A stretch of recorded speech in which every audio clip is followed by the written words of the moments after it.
All right. We are here to talk about some psychological flexibility. Yes, psychological flexibility and what I'm hearing a lot of folks need support with psychological flexibility is on how they can be flexible with their children right now when they're in school. How can they be flexible with themselves right now while they're trying to work, or just run the house with their kids there all the time. So the intentions of this brief meeting with Vanessa and I are just to share practical ways and tools to tap into that psychological flexibility in the moment, like in the moment of thickness, right? So it's one thing for us to get all cerebral about it and talk about it intellectually. It's so different when you're in the thick of it with your kids. And how do you step back and how do you use it? So I just wanted to open this up to you, Vanessa, where we just kind of talk about these things. Like, what are things that you tell your clients on how to pause and notice and maybe make different decisions around what they think on how things should be? You know, that's the flexibility. You have an idea of how it should go and what it should look like. And then how do you pause and step back and maybe choose to do something different? What do you typically tell your clients? Yeah, I think you were talking about too this the like perspective or like the cognitive flexibility and also then the emotional, right? Like sometimes teasing through those two and recognizing which ones are maybe a little bit easier for you to work with. So if like right now I can't really think of this any other way. This is how I think about it, but maybe I can behave or tap into some other feelings about it. Um, I find that I find that to be a helpful way.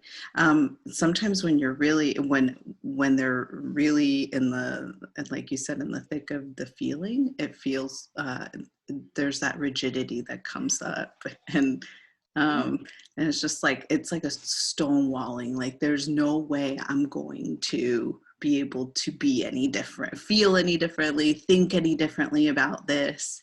And even if we're not thinking that like outwardly, like consciously, like it's unconscious, right? Because we're creatures of habit, and we're all adults now, hopefully, right? Having kids and taking care of kids, we're adults and hold that responsibility, meaning that we've had years and years and years of responding maybe in one way, which is a lot of times from that kind of impulsive place, right? Where it's like we have a knee-jerk reaction and we respond.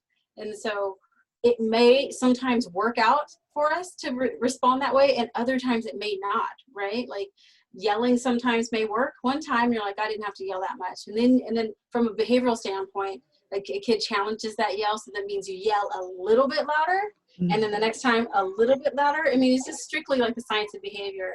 And at the end of it all, you as the caregiver or parent are the ones feeling depleted, and you have this relationship with your child now that's based around this kind of hostility, and you don't even know how you arrived there, right? And a lot of that came from a place of not realizing that we're really kind of embedded and stuck with a certain approach on how we address things, right? And so I tell, I go into the intellectual properties of flexibility, and I talk to my clients about what does that mean, what does it look like, and how do we work with it, and why are we so rigid about certain things? Like, why do we want it to be just this one way? So let's put it in a context that I think most of all the parents and caregivers can relate to is, let's say school.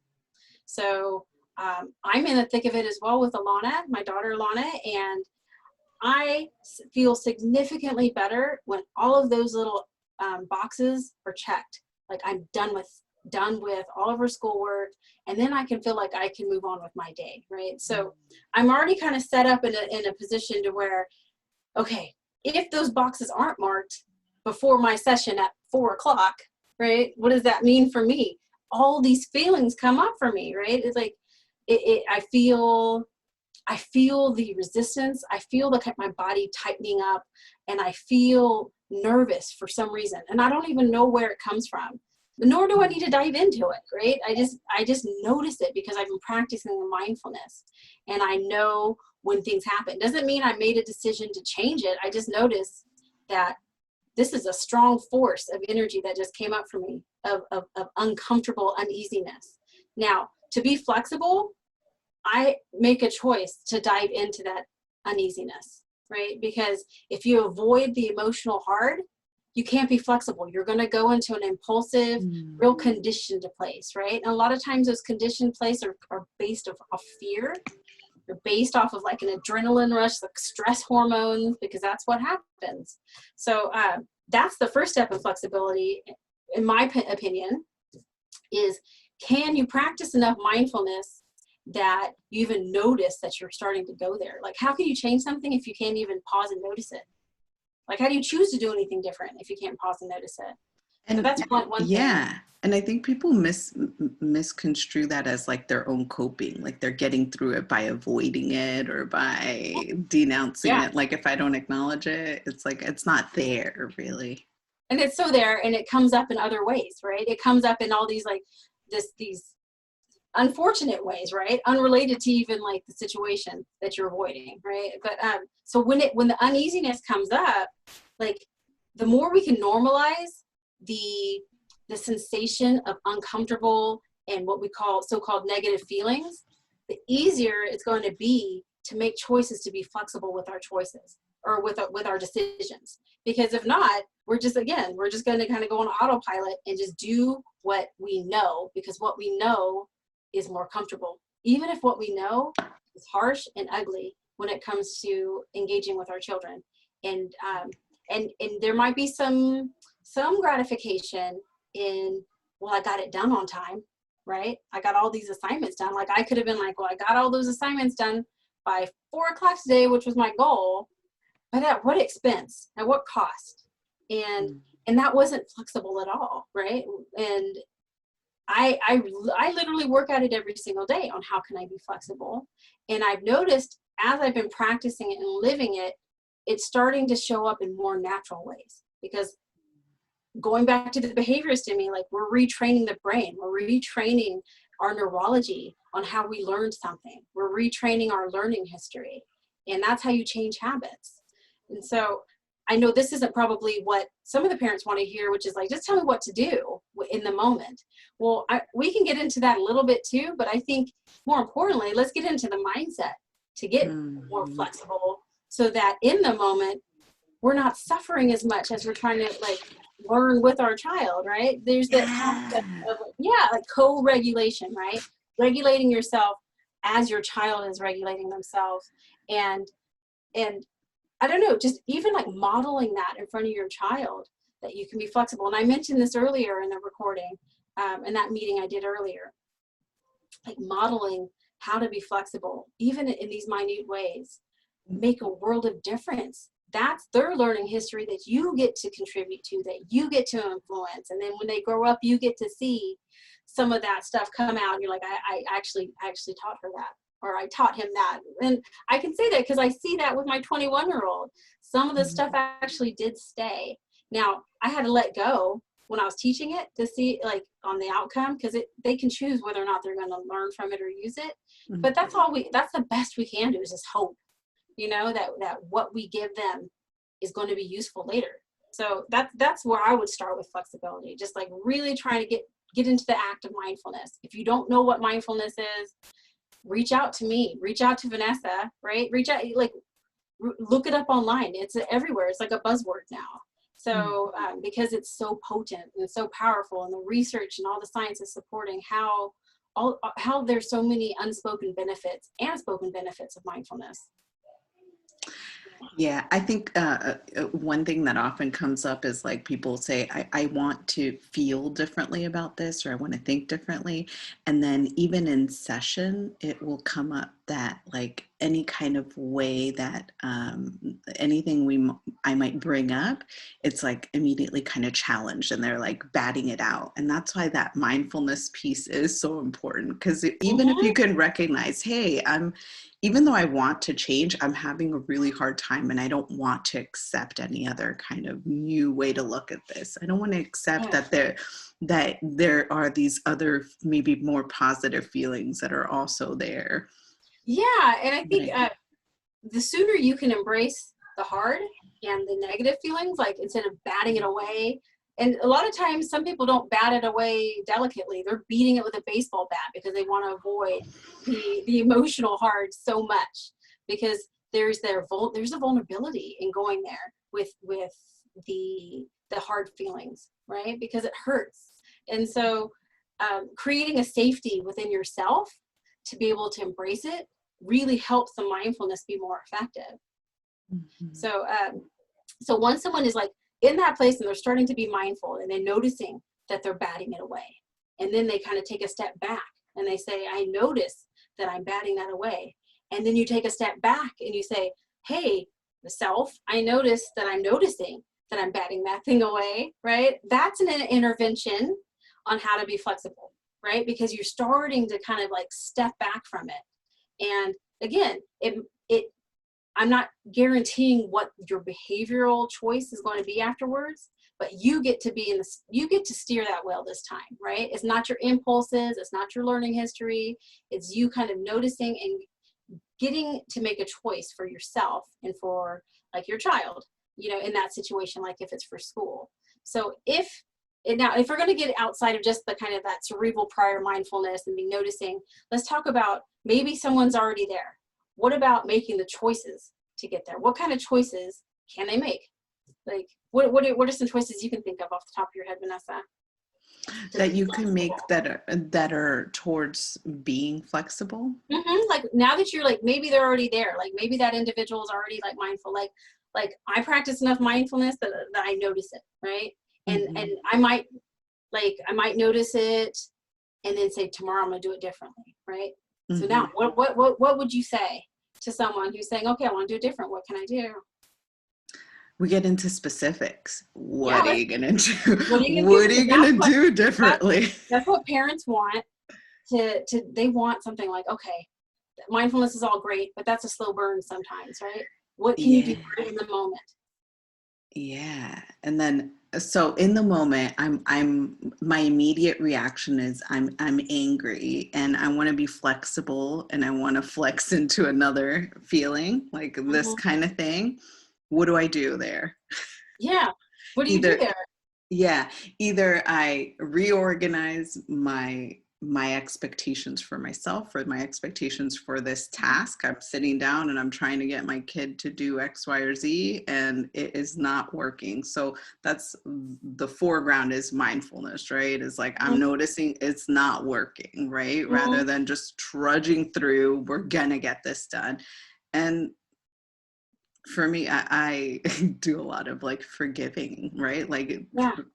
forgiveness, like, Yeah, forgiveness, acceptance that the situation isn't what you had intended, right? It hmm wasn't what you envisioned, right? And so that is actually a component of act two, like that forgiveness piece that you're talking about.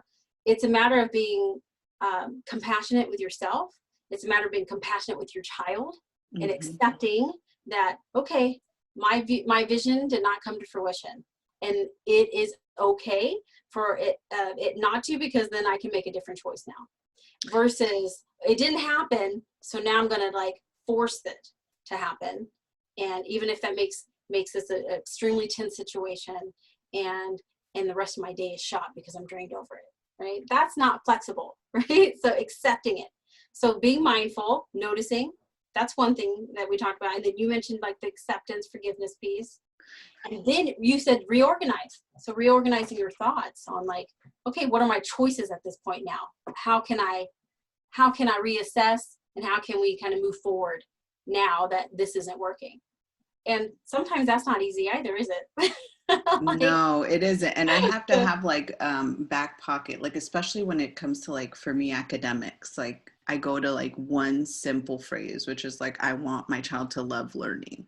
So if that gives me perspective in that moment when I don't necessarily have it, when we're hammering on like whatever it is we're hammering at, if it's not working out, like, is this really a love learning type of situation? And it accesses my humor, because then I can look at myself and see that this is so the opposite of loving learning. Like, I'm Yeah, doing right, this right. completely contrary to my values, completely contrary to what I really want to be doing in this So moment you for notice that. myself or my child.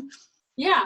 So even like the piece that you mentioned about bringing that silliness into it and laughing at it, that light, like holding it lightly and just that the sense of levity around it is an actual intervention of diffusion, which is which is another ACT component. In that, okay, you identified the thought, which was I want my child to love learning, and then this is us, right? We're fused with that idea, and then diffusion says, okay, you start laughing at it. Now all of a sudden the idea is still there. You didn't deny it, but you're watching it, and now you're here. So you're diffused a little bit. And so you separated yourself a little bit further from it without telling yourself, hey, like, don't think that way, right? Like, without denying your experience. But that's the beauty of diffusion. So you're just like doing it naturally is you bring levity into it. Another way you can throw diffusion in is I want my child to love learning. And then you could maybe add like a tagline with it or something like, I want my child to love learning, hashtag, even if we're both crying. And you know, like you kind of giggling about it. You're like, yeah, because this is what loving learning is. like being sarcastic with yourself literally is a diffusion exercise to help you kind of defuse from that fused idea.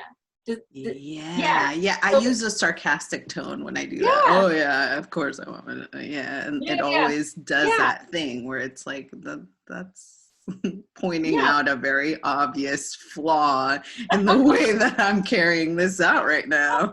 Yes. So, but like that's what parents and caregivers, you guys can bring some of that into those hard moments of like, oh my God, my kid's going to be late with this assignment. That means we failed, right? Mhm. That's that critical self-talk, right? Like maybe we're not saying it out loud. I failed at something, or my kid's not going to learn what they needed to learn today. That's my fault, right? Like it's you have to acknowledge those thoughts if you want to be flexible with it, because that's what's fueling the behavior. That's what's fueling you to be so, rigid and inflexible on how you want to approach it. So just taking a step back and just noticing that thought and try some diffusion. Sometimes just noticing it is enough to get you to step back and say, whoa, I don't want to do that, because you tapped into your values, which was, I actually want to get along with my kid today and I want us to feel harmonious. And you remind yourself that. Another strategy I thought I could add to that was like, in those moments, if you know that you're going to be triggered, put up a post-it or a little sticker or something that says, breathe, be mindful, be flexible, something that cues you in visually. Because remember, we're all kind of tapping into habits, which are like kind of mindless at this point where we're just doing it. So do yourself a favor, throw yourself a prompt up there, like, and then self-monitor yourself. Set a timer on your phone, on your watch, or on whatever to buzz or something. And that's your cue to look up, take a breath, and say, was I mindful? Was I rigid? Was I flexible? Was I not? Do some self-monitoring, even if it's just for 5 seconds, 5 minutes. A little bit will make a huge difference on how you choose to move forward in that next step in engagement with your child. So that's another practical tool, right? Throw yourself a bone. Throw a prompt up for yourself, because this is hard. When I used to have to sit down with my son Tyler for homework, I just would sit there and I knew that I hated it, because he was going to give me a whole bunch of like attitude and behaviors around it, because he has ADHD and just hated like sitting still, right? So I knew that it was punishing. And so if I would have known then how to kind of self-monitor and self-regulate myself and like be flexible and maybe not be so married to this idea that we're going in with dukes up, like we're both ready to fight. Yeah. So he can love learning, right? Like that's what I wanted too, right? I'm like, he's gonna need to learn if he's gonna be a successful like human being, you know. So I don't know. And I then you can like even identify like previous like internalized statements or like things we just bring in from other places, right? Like nobody really loves like the practice, the practice piece, or, we got to work hard to get somewhere. yeah. So are you saying like use those things or just be mindful of those things? Like Like, being no, like more so being mindful of them, and like they're things that, like you said, you don't have to be married to. Like if you yeah, see them, like I see them from my past, I live them, and they are some truths for people, but I can be agile with this. I can yeah. not be fixed on it, that this is a principle and a pillar to them being a Higher successful learning. human being. Yeah. And that speaks to how can you stay in the present moment? Because that your mind is in the future thinking about what our children are going to become, which is Mhm. like that's just so normal as a parent, as a caregiver. Like you care so much and so deeply for these little people or these big people or whatever. And you have this idea of what they need to do to achieve the kind of lifestyle or life that you hope for them. But that's all great, that's fine, have those fantasies and those ideas and hopes for your children, but in that moment when it's getting tense, take a step back and just be present. Like just be present with your child so that you're not making decisions based on what you're envisioning in the future, which actually will induce a sense of anxiety and for some like maybe a little bit of agitation, aggression, like aggressive, like will you talk to your child aggressively? And it just, again, and it speaks to like being mindful of the thoughts that come up. And I think the underlying message that I want to share with everyone specifically about this is like, it's impossible to do those things unless you slow down to notice what your thoughts are. Like if you're just going to go into just like this autopilot, you're not going to land in that place that you want to land. You're going to keep just doing you're just going to keep operating from this unconscious place. So again, build that muscle of mindfulness. It sounds like, Vanessa, you already have that kind of muscle already built in. But to be fair, like you and I are therapists, so I kind of think like the introspection comes pretty natural to us. Like that's why we do what we do, because we like that kind of stuff. So for the parents that don't naturally think that way, use the visuals. Mhm. Take on like the next steps to maybe self-monitor, set a timer, like be real, just like do a real clear specific measurable behavior around it, like do those things. If you know that you're starting to yell, like you can hear yourself yelling, choose to walk away. Like choose to walk away so that you can calm your nervous system down so that you can make different choices. So what are some tips for them on like how do you calm yourself down when you're real escalated in those real rigid moments and you just need to get it done? What do you typically offer your clients as far as I recommendations? like I like that scrub and delete kind of idea, like whatever just happened, like because I think a lot of people get charged on that moment. So like you said, that walk away and also just kind of scrub that moment, because kids are very in the present anyway. So part Very, of yeah, part of that psychological flexibility is not brooding on something and just perseverating on it. Like that's a big piece, right? Then we get down on ourselves, we get down on them even more. So yeah, this is a new trial, like you're walking back in, but the walk away, that's deleted. And breathing, you mentioned. breathing, yeah, Moving, actually, moving. right? Don't just sit, like walk, pace a little bit and let that feeling go through you in mode. It needs to Yeah, move. move it through you. Move it through you. I think another thing is like when we have anxiety, the fight or flight or freeze response is triggered, which is a very primitive part of our body that is an essential part of how we've survived. It's why we've survived as a human species, right? Like we saw danger and we had a fight or flight response. Now we're in a situation now where our thoughts trigger the fight or flight response, fight or flight response. And so we're dealing with the same kind of biohack that just happened to our body, right? Like we're in that place of like, oh, there's something that's a little unsafe. We need to do something, like run away.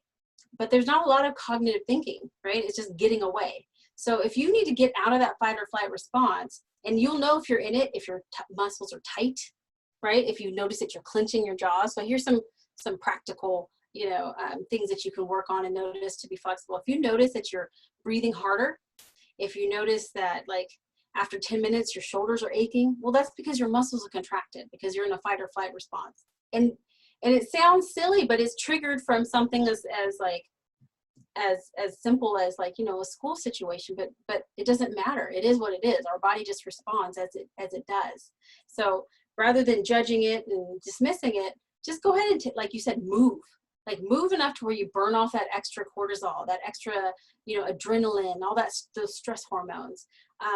Some ways to even reduce some of the effects of fight or flight are to do the deep breathing. If you don't know how to do diaphragmatic breathing, you can just look it up online, how to use diaphragmatic breathing for anxiety. And there's so many resources online. Just Google it, and there's different ways, like square breathing, and other people have different, counts that they use for how long you hold your breath and release your breath. But that will help get you out of fight or flight. And this is a cool trick is getting something very cold and putting it on your face to activate this like reflex in your face called the diver's reflex. And that naturally just makes your body relax and makes your heart rate slow down. So it could be that simple. I mean, there's some people that go to extreme and they put their face in ice water because it works so fast. But there's something about it. There's some truth of like, go take a cold shower, drink something cold, put a cold ice pack on your neck. And even if you think it's silly, it's really just a way to get yourself out of that heightened place so that you can be present and think more clearly with your kids, right? So that you can be flexible. So that's always a great coping skill when you're triggered. Because honestly, if you're not able to effectively cope in a situation where there's stress and you're being inflexible, then you're really not going to be in your best mindset to make choices to be flexible. So I would say that's a prerequisite. All right. Yeah. I like it. I think those are a couple there. I think that's a handful of tools. I mean, we can keep talking, but I think there's enough for people to experiment with. And for you guys that have listened and taken the time to indulge us, please leave comments and reach out to us and let us know what of these strategies worked, which ones didn't work, why didn't it work? Because a lot of times it doesn't work with just one. Sometimes it needs to be kind of a combination of different ones. Sometimes it needs to be with something you practiced a couple times before it really starts to be effective. So I wanted just to kind of have that disclaimer out there so that you don't think that I'm just going to use this and all of a sudden I'm going to be extremely flexible, right? Yeah. like this is a work in progress, and that's what this group is for, to help with this work in progress and to resource and to learn. So yeah, and having some flexibility when you're experimenting with these things, and and looking at what kind of punch it packed for you. It might not be might not be great for level 5 anger, but it might work for 2, and you might find something else is best. And if you find that other thing, share, because we're all And then you might find that there needs to be a little bit more personalized attention to one's own escalation cycle. If they need to talk to like a therapist themselves just to understand themselves. Like this is just us scratching the surface of how to use these things. It's a whole other level of support when you meet with someone and there's that accountability of coming back and talking about it. And it's a kind compatibility. It's truly what real support looks like. And so if you find that you just need a little more help than just like listening to these kinds of resources that we're sharing right now, then reach out. And if you need some assistance on where to or how to do that, you can always send us a chat or a comment and a private message, and do what we can from our end. All right. Thank you, Sherry. This is awesome. Thank you, Vanessa. Okay. Bye. Bye.